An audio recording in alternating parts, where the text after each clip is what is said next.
Bonjour à tous et à toutes.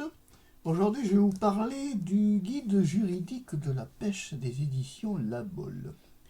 Alors, il faut savoir que c'est important quand on va à la pêche de connaître un peu la juridiction et toutes les lois. C'est ce que ce guide juridique avait été édité en 1990-95, donc il n'est pas jeune.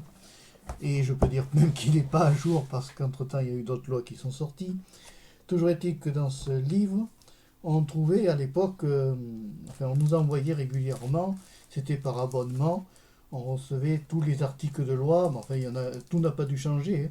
Il y a article par article, par exemple, tu as ici pêche en eau douce, gestion et ressources piscicoles, organisation des pêcheurs, il y a l'explication de la gestion et milieu aquatique des ressources piscicoles. Ensuite, il y a aussi tout ce qui correspond aux arrêtés, tu vois, c'était des arrêtés du 4 mai 98 qui doivent toujours être valables. Parce qu'en règle générale, les arrêtés préfectoraux ne bougent pas au point de vue du pas trop, ce sont que les, les articles de loi, des fois, qui sont légèrement modifiés.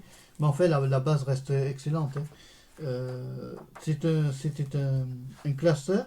On te vendait ça à l'époque en fiches de classeurs comme dans les écoles, tu sais, tu dois connaître toi les fiches de classeurs maintenant. Tu vois, alors, si je te montrer un peu comment c'était. Donc pour te donner une idée, tu vois. Attends, qu'est-ce qu'on va prendre là-dedans? Voyons voir. On va prendre déjà la première page pour montrer quoi. C'est juste pour te montrer, tu vois. Tu avais la pêche en eau douce, gestion et ressources piscicoles, et c'était au format classeur, ce qui fait qu'à chaque fois que tu achetais une mise à jour, tu obtenais donc tu n'avais plus qu'à le mettre dans le classeur, ce qui était vachement utile, hein, entre nous. Et puis avec le temps, ben, ils ont stoppé parce qu'entre-temps, ce qui a fait la modification, c'est le code de l'environnement. Le code de l'environnement, il faut savoir, c'est que quand tu prends le code de l'environnement, il reprend toutes les lois de la pêche ainsi que les lois de la chasse. Et c'est important parce que en plus, il reprend dans le code de l'environnement, tu as des mises à jour, quand tu le prends par exemple chez Dalloz, tu as des mises à jour régulières de tout ce qui est des nouveaux textes de loi et tout ça. Donc c'est vraiment la Bible, si tu es pêcheur, c'est vraiment la Bible à avoir. C'est important de l'étudier bien, même avant de partir à la pêche, parce que ça évite de faire des grosses bêtises, et ça évite aussi les amendes.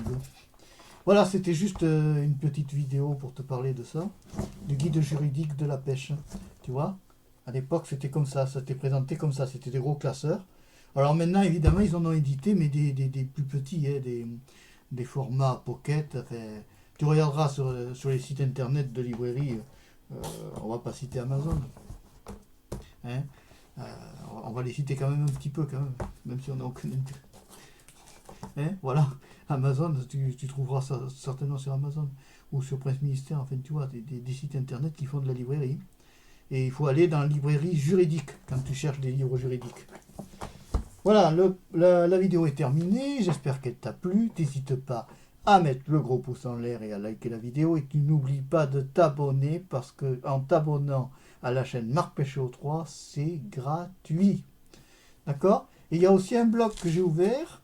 Alors tu iras sur www.marcpêchéo3 sur YouTube, blogspot.fr, et là tu retrouveras l'ensemble des explications que je donne sur les vidéos. En fait, il y a tout un tas de choses sur mon blog, il y a de la photo en fait.